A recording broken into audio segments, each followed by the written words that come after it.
ఎన్నికలంతా ప్రశాంతంగా జరిగినాయి.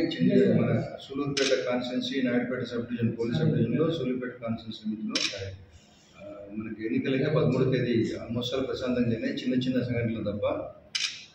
తర్వాత ఈ 4వ తేదీ మన కౌంటింగ్ సందర్భంగా ఎలాంటి అవాంఛనీయ సంఘటనలు జరగకుండా ఎస్పీ గారు ఒక ప్రణాళికను తయారు చేశారు.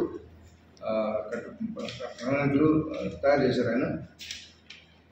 దీని భాగంగా ముందస్తు చర్యలు ఏం తీసుకోవాలి అనే విషయంలో మాకు కొద్దిగా మీ సూచనలు ఇవ్వడం జరిగింది. ఎస్పీ గారి సూచనలు ఈ సబ్ డివిజన్ లెవెల్లో అందరికీ, అంటే ప్రజలకు అందరికీ చేరాలి. ప్రజలకి ఆయన చెప్పిన సూచనలు ప్రశాంతంగా ఎన్నికల కౌంటింగ్ జరగాలి. తర్వాత కానీ ఎలాంటి సంఘటనలు అల్లర్లు కానీ జరగకూడదనే దృష్టిలో పెట్టుకొని కొన్ని సూచనలు ఇవ్వడం జరిగింది. అవి ఏంటంటే, ముందు మనకేంటంటే మనకు ఎన్నికలు అయిన తర్వాత తిరుపతి, చంద్రగిరి లిమిట్స్లో కొన్ని అవాంఛనీయాలు జరిగినాయి. అంటే లా అండ్ ఆర్డర్ ఇష్యూస్ అయినాయి, అల్లర్లుగా జరిగాయి.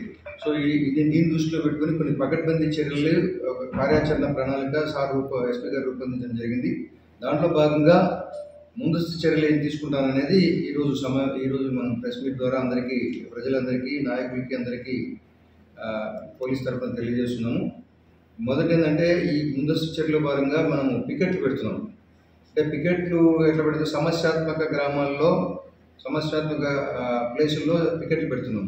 సో మనం ఇప్పటి వరకు మనకి ఈ సూలూరుపేట కాన్స్టిట్యున్సీకి సంబంధించి ఒక 17 గ్రామాలు అంటే నాయుడుపేట, సూలూరుపేట టౌన్లో కానీ కొన్ని ఏరియాలు, వెన్నమల్ల కానీ, మనకి గాంధీ మందిరం ఏరియా కానీ, అంబేద్కర్ సర్కిల్ కానీ, ఇట్లాంటి కూడళ్ళు, జనాలు ఎక్కువగా రద్దీగా జమ్మకూడే కూడళ్ళు కానీ కొన్ని సమస్యాత్మక ప్రాంతాలుగా గుర్తించడము. అట్లా 17 ప్రాంతాలను గుర్తించి 17 ప్రాంతాల్లో పికెట్ పెడుతున్నాం. పోలీస్ పికెట్ ఉంటుంది. సో అవే కాకుండా మొబైల్ పార్టీస్ ఉంటాయి. మొబైల్ పార్టీసు ఈ పికెట్ లేని ఏరియాల్లో కొన్ని విలేజ్ని కవర్ చేస్తూ మొబైల్ పార్టీస్, ఆ మొబైల్ పార్టీస్ కానీ ముందు రోజు నుంచి, కౌంటింగ్ ముందు రోజు నుంచి అయిపోయేదాకా, తర్వాత రోజు కానీ ఎక్కడ జనాలు గుమికూడడం కానీ ఇవన్నీ జరగకుండా ముందస్తు చర్యల్లో భాగంగా పెట్రోలింగ్ చేస్తూ ఉంటాయి. అది కాకుండా ఈ మొబైల్ పార్టీస్కి కానీ, పికెట్లో కానీ ఏదైనా సంబంధించిన ఆ ఏరియాలో కొద్దిగా ఏమైనా గుమికూడడం కానీ, ముందస్తు అవాంఛనీయ జరిగే ప్రమాదం ఉన్నా క్యూఆర్టీస్గా నడుపుతున్నాం. అంటే క్విక్ రెస్పాన్స్ టీమ్స్. దాదాపు మన దగ్గర 7 మంది ఎస్ఐలు ఉన్నారు, 3 సిఐలు, 9. అంటే మా దగ్గర దాదాపు 11 క్యూఆర్టీ టీమ్స్ ఉంటాయి. మా దగ్గర స్పెషల్ పార్టీస్ ఉంటాయి. సో మేము కానీ ఎక్కడ ప్రాబ్లం ఉంటే అక్కడికి రష్ అవుతాం. సో ఆ ఏరియాలో ఇవన్నీ ముందస్తు భాగంగా చర్యలు తీసుకుంటాం, పకడ్బందీగా ఉంటాయి. ఇవి పోలీస్ పరంగా, సెక్యూరిటీ పరంగా మేము తీసుకునే చర్యలు. అంటే ఒకటి, పికెట్స్ ఎక్కడ పెడుతున్నాం, సమస్యాత్మక ప్రాంతాల్లో. అది Sullurpeta town, Naidupeta town plus పల్లెలు, ఒక 17 ప్రాంతాలను సమస్యాత్మకంగా గుర్తించడమైంది. వాటిలో పికెట్లు ఏర్పడతాం. అట్లే మొబైల్ పార్టీస్ అన్ని లాల్లో పికెట్లు సాధ్యం కాదు కాబట్టి ఇంకా కొద్దిగా సున్నితమైన, అంటే దానికన్నా కొద్దిగా తక్కువ సున్నితమైన ప్రాంతాలు అనేవి గుర్తించి వాటికి ఈ మొబైల్ పార్టీస్ తిప్పడం. తర్వాత పోలీసు ఎస్ఐ, సిఐ ఆధ్వర్యంలో క్యూఆర్టీస్, డిఎస్పీ ఆధ్వర్యంలో క్యూఆర్టీస్, క్విక్ రెస్పాన్స్ టీమ్స్ ఉంటాయి. అవి కానీ ఏరియాలో తిరుగుతుంటాయి. ఎక్కడైతే అట్లాంటి సూచనలు ఉన్నాయో వెంటనే అటెండ్ అయ్యి ఎలాంటి సంఘటనలు జరగకుండా ముందస్తు ప్రివెంట్ చేస్తాయి.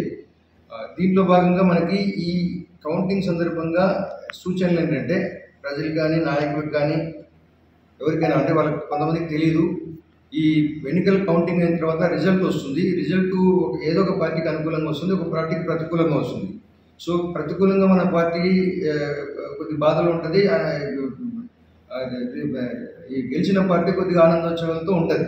సో వీళ్ళేంటంటే, ఏదైతే గెలిచిన పార్టీ ఉందో వాళ్ళు ఏం చేస్తారు, సాధారణంగా ఏం చేస్తారు, ఆ ఏరియాలో పల్లెల్లో అయితే వాళ్ళ వీధుల్లో పెరేడ్ చేయడము, అంటే వీధుల్లో కేకులేస్తూ తిరగడము, టపాకాయలు పేల్చడము, టౌన్లో అయితే డ్రమ్స్ పెట్టడము, టపాకాయలు పేల్చడము, వీధుల్లోకి వచ్చి కేక్ కట్ చేయడము, ఇవన్నీ జరుగుతాయి. సో ఇవన్నీ 144 సెక్షన్ ఉంది. కలెక్టర్ గారు ఆల్రెడీ 144 రాష్ట్ర, మన జిల్లా అంతా 144 సెక్షన్ విధించడం జరిగింది. ఎక్కడ 4 కన్నా వ్యక్తులు ఎక్కడ గుమికూడకూడదు, దీని గురించి సమావేశం చేయకూడదు, దీని గురించి మాట్లాడకూడదు. సో విజయోత్సవాలు అనేది పక్కా పర్మిషనే లేదు, నిషేధం. సో వీళ్ళు తెలియక చేస్తారు కొంతమంది. సో విజయోత్సవాల ర్యాలీలు అంటే వీధుల్లో తిరిగి కేకలు వేసుకుంటూ తిరగడం అనేది ఒకటి, టపాకాయలు పేల్చడము, కేక్